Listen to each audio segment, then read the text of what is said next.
You're watching ABC 7 News at 5 on your side.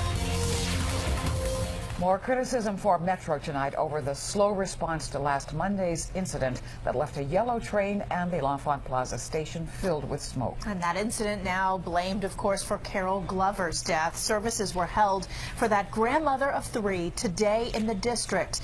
More than 80 other people were injured while waiting more than a half an hour for help to arrive. And of course, this is prompting some tough questions over how Metro would respond to a terror attack. 7 on your side, I-Team investigator Josie Sturman is looking for answers. She's live tonight at L'Enfant Plaza with what she's found. Josie? Well, Maureen, emergency officials confirm WMATA workers have in the last few months been practicing underground for situations just like this. But critics say it did not help with this response. They're obviously concerned about how the agency will respond, not just to incidents like what happened on the Yellow Line, but also far worse.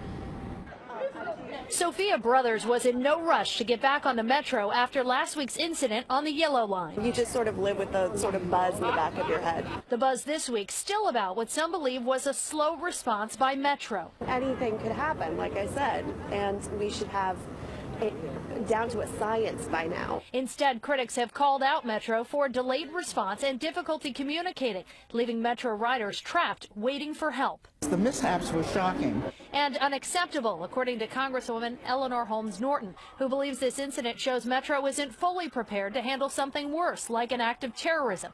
With 9/11 and a deadly Metro accident in 2009, she feels the agency had plenty of time and examples to develop a game plan. This lies right in the lap of Metro, and I think Metro knows it. Did they have a game plan? If so, they never showed it. But plans from D.C.'s Emergency Management Agency were used once that organization was brought into the loop. So was it an effective plan? It was absolutely an effective plan. Director Chris Geldart can't comment on Metro's timing, but says he's pleased with how first responders handled the mission once they got involved. 2 hours to move 200 people out of a Metro tube, smoke-filled, up to surface level, get evaluated by medical personnel, and then transported. 2 hours, that's pretty good time. Well, the Congresswoman has demanded and will get a briefing on the response on Wednesday, along with other local lawmakers. Metro will be there. We wanted to ask them about their response to this incident. Their representative tells us they cannot comment because of the ongoing federal investigation.